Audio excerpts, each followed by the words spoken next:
A paz do Senhor, meus amados irmãos. Meu nome é Antônio Januário. Venho aqui mais uma vez trazer uma participação da Escola Bíblica Dominical. A nossa lição para este trimestre se trata de o verdadeiro pentecostalismo. E o tema a atualidade da doutrina bíblica sobre a atuação do Espírito Santo. A nossa lição está com o título Atuação do Espírito Santo no plano da redenção. O textuário diz: Assim, pois, as igrejas em toda a Judéia, Galiléia, Samaria tinham paz e eram edificadas e se multiplicavam, andando no temor do Senhor e na consolação do Espírito Santo. A verdade prática, a atuação do Espírito Santo. A atuação do Espírito é contínua e dinâmica na igreja, na vida dos crentes, e os conduz desde a conversão até o final da jornada cristã. O texto bíblico está em João capítulo 16, versículo 7 ao versículo 13. Lembrando que a nossa lição é a lição bíblica da CPAD e o comentário é comentário do pastor Ezequias Soares, da Assembleia de Deus do campo de Jundiaí, São Paulo. Então o texto bíblico diz: Todavia digo-vos a verdade, que vos convém que eu vá, porque se eu não for, o Consolador não virá a vós, mas se eu for, enviá-vo-lo-ei.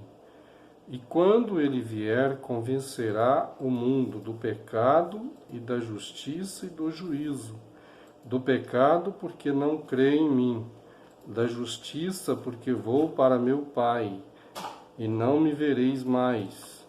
Do juízo, porque já o príncipe deste mundo está julgado.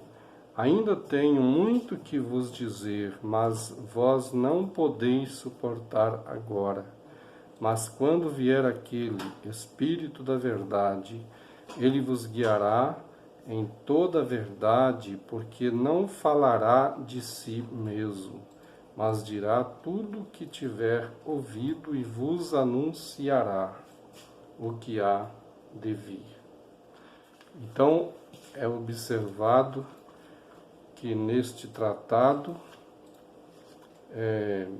falaremos aqui deste plano da redenção, onde o Espírito Santo tem atuado desde o início.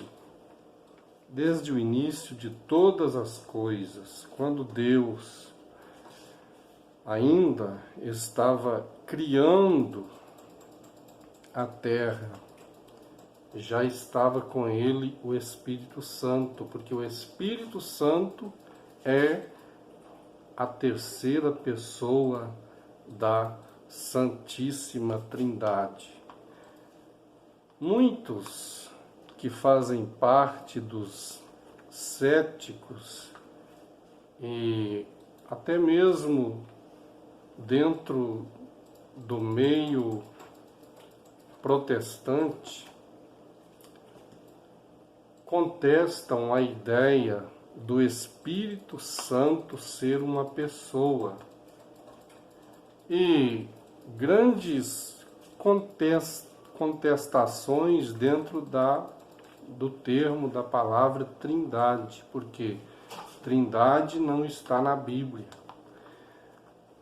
Mas é visto que a palavra Trindade veio ser uma formação de juntamento de ideias para se explicar em estudos teológicos assuntos que são abrangentes em toda a Escritura Sagrada. Sabemos que Deus se manifesta em termos bíblicos, aparecendo 3 pessoas, e não um falando de si para si mesmo. 3 pessoas arrazoando entre si. Então é explicado que, como já no domingo passado, a lição anterior falou da divindade, da deidade, da consubstanciação desse tratado de uma pessoa que se move com a outra, né? Como também separadamente, porque se trata de Deus, de um ser que é onisciente, um ser que sabe tudo que está por vir, quanto tudo que já passou e que já ficou para trás na eternidade. Ele sabe de todas as coisas. Então, como explicar Deus? Mas dentro destas curiosidades, os seres humanos têm a liberdade de aprofundar no conhecimento.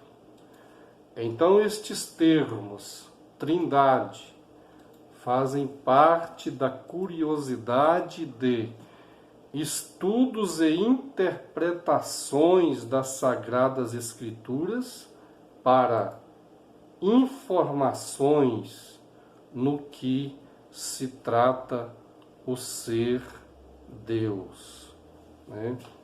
Então vamos aqui, quando se trata do Espírito Santo, ainda em Gênesis, no capítulo 1 e versículo 2, diz: e a terra era sem forma e vazia, e havia trevas sobre a face do abismo. E ainda seguindo o versículo 2, e o Espírito de Deus se movia, ou pairava sobre a face das águas. Isto quer dizer que ele não estava sobre a face das águas por estar. Tinha um trabalho, e quando nós olhamos o porquê que a atenção do Espírito estava voltada para estar ele agindo, operando, trabalhando em cima das águas. Por quê? Quando nós vemos a leitura da palavra de Deus em Gênesis, no capítulo 1, o primeiro versículo diz: no princípio criou Deus os céus e a terra. Ponto. Este versículo deve ser lido separadamente. Por quê? Está falando que no princípio criou Deus os céus e a terra. Ponto. Quando parte para o versículo 2 do mesmo capítulo 1, e a terra era sem forma e vazia, e havia trevas sobre a face do abismo. A terra era sem forma e vazia. Aí começa a aparecer a razão do porquê o Espírito do Senhor se movia sobre a face das águas. Porque a terra foi criada. Deus criou os céus e a terra. No livro do profeta Isaías, capítulo 45, versículo 18, está escrito assim: assim diz o Senhor, que tem criado os céus, o Deus que formou a terra, aqui é observado, e a fez, ele a estabeleceu, não a criou vazia, mas a formou para que fosse habitada. Parece estar acontecendo uma desavença com o versículo 2 de Gênesis. E a terra era sem forma e vazia. Mas quando se lê textos como Isaías 14, verso 12 a 16, quando se trata da queda do querubim ungido, o querubim, aquele que tinha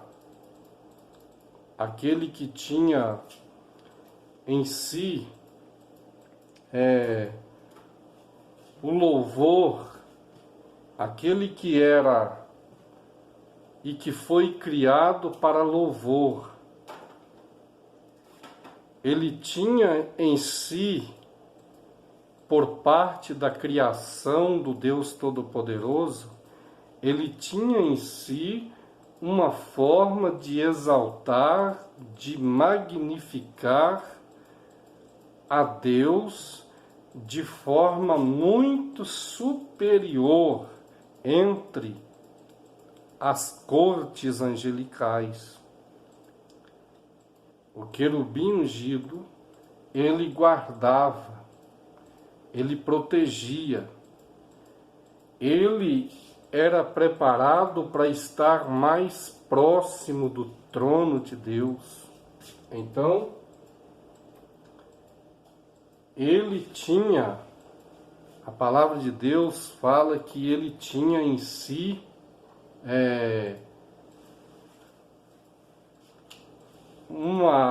me foge aqui da memória, mas ele tinha um preparo que media o comportamento dos demais seres angelicais.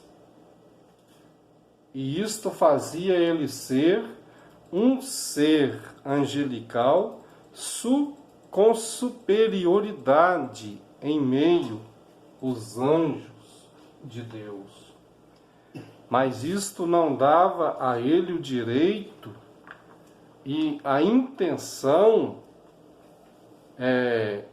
de forma que pudesse pensar que fosse em algum tempo maior do que Deus ou igual a Deus.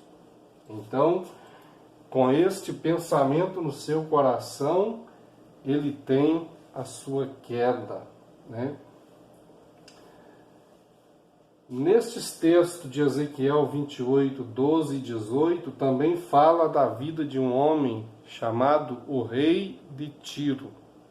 Aquele rei, com sua arrogância e com uma personalidade alterada, em pecados, ele se iguala ao querubim.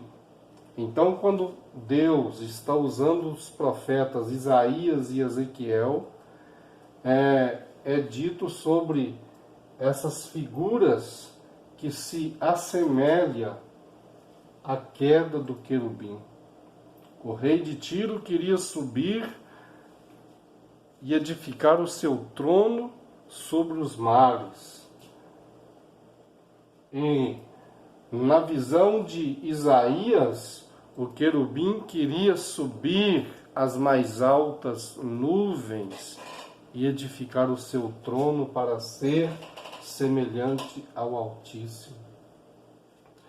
Então, quando ele tem essa queda, segundo os historiadores, pensadores e analíticos das Sagradas Escrituras, quando ele tem a queda, ele quer voltar para a terra, essa terra que foi criada no princípio, criou os céus e a terra, Deus criou os céus e a terra. Então, quando ele tem a queda, ele quer voltar para a terra, onde ele tinha, em tempos anteriores, a liberdade de estar ali, passeando por ali, entre pedras fogueadas, entre as riquezas naturais deste lugar, deste paraíso onde é chamado de a terra que foi criada no seu princípio. Então, ela se torna caótica, oculta dos olhos do querubim caído. Agora Lucifer, caído, ele quer ter acesso à terra, mas ela está oculta, coberta de trevas. As trevas circulavam todo o abismo e as águas cobriam as trevas. Então as águas cobriam as trevas e sobre as águas pairava o Espírito do Senhor. Mas não fica por aqui. Na pretensão divina, a terra foi novamente recriada. Nós vemos uma segunda formação da terra. Deus qualifica dias e coloca todas as coisas nas suas devidas ordens.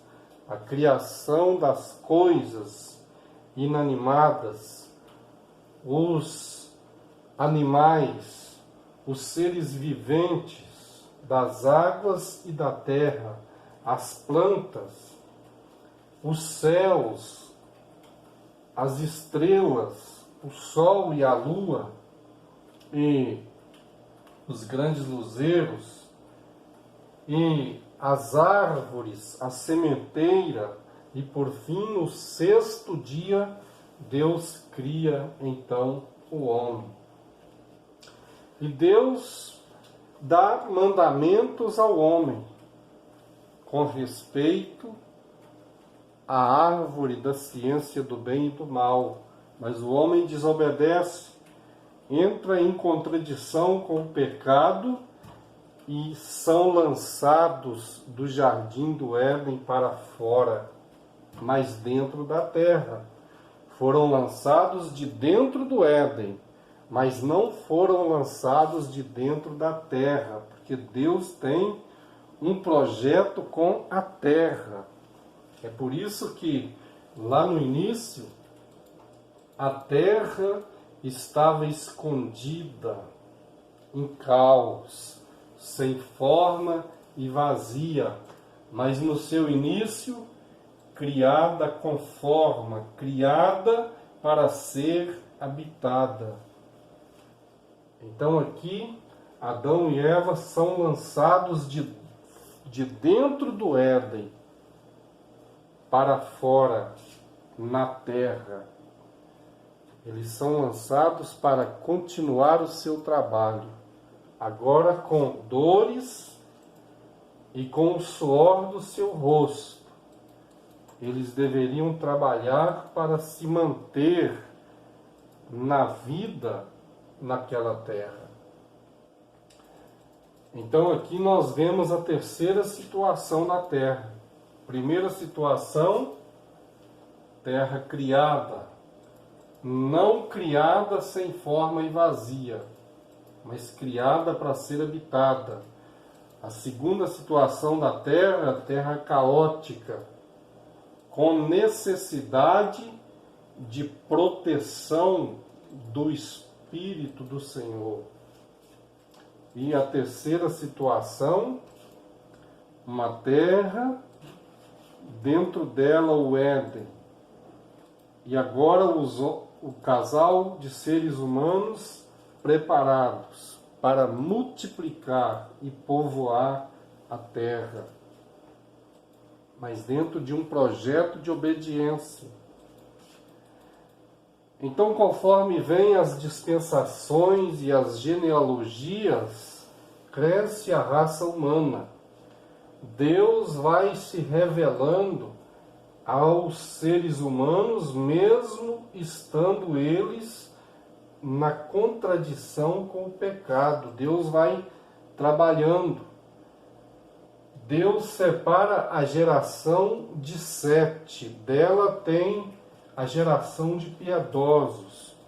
Esses piedosos, segundo a história, eles vieram a se unir com a geração pecadora, que eram os filhos de Caim. Os filhos de Caim levaram a geração de piedosos a terem uma união. Nesta união cresceu, multiplicou a iniquidade da raça humana. E Deus então quer um tratado para eliminar com o acréscimo do pecado. Gênesis capítulo 6, versículo 3 está dizendo que não contenderá o meu espírito para sempre com o homem. Estamos falando do espírito. Ele que movia para proteger a terra. Agora ele viu que a terra, com a criação do homem, a humanidade crescendo na terra, a humanidade cresce na terra, mas cresce o aumento do pecado. E ele contende com o homem. Então Deus não está agradando desta situação, porque ele sabe que seu espírito é santo. E a santidade do Espírito de Deus não suportava mais as práticas corrompidas da raça humana. E ele se punha a contender com o homem. Então, Deus fala: não contenderá o meu espírito para sempre com o homem, porque o homem é carne, e seus dias serão de 120 anos. Existe aqui um pensamento de diminuir o tempo da vida humana com um propósito de este ser humano não ter tanto tempo para pecar, para se desviar de Deus. Talvez no propósito divino é que na mente humana pudesse reinar um pensamento: se eu tenho pouco tempo para viver, então vou escolher o maior tempo para servir a Deus. Mas mesmo assim, a intenção da raça humana crescia em se afastar de Deus. Então Deus se revela a Noé com um projeto de juízo. Era um dilúvio que seria acionado sobre a raça humana.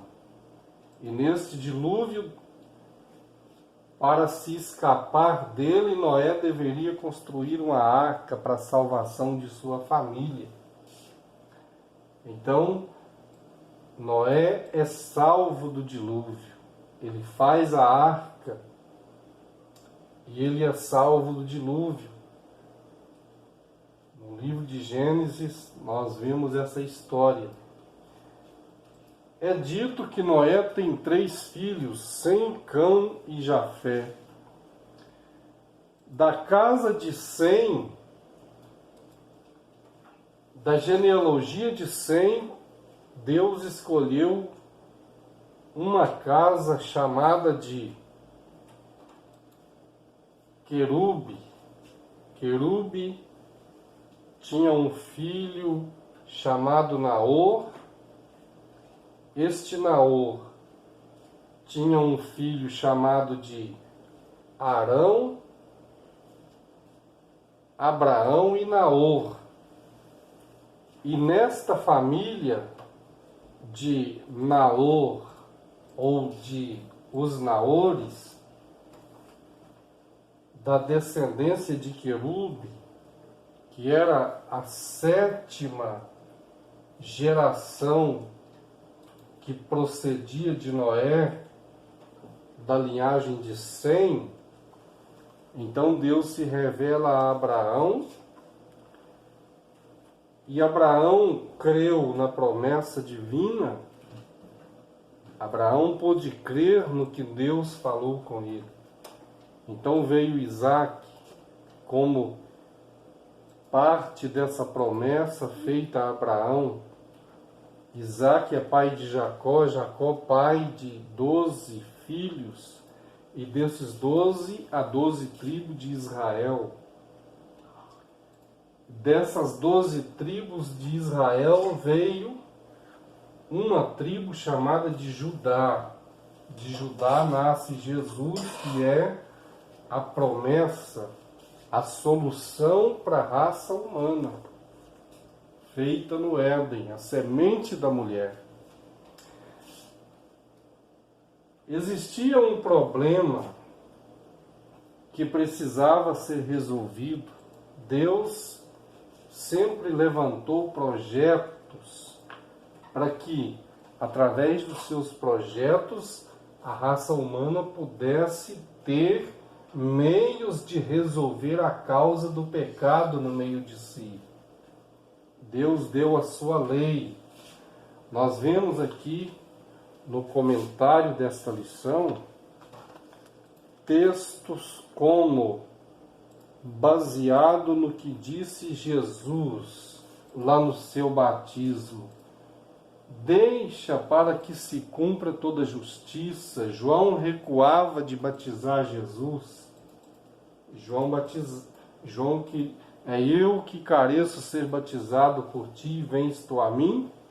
Porque João não via condição, capacidade em si, porque a sua visão estava esclarecida sobre quem seria aquela pessoa que estava diante dele, que era Jesus.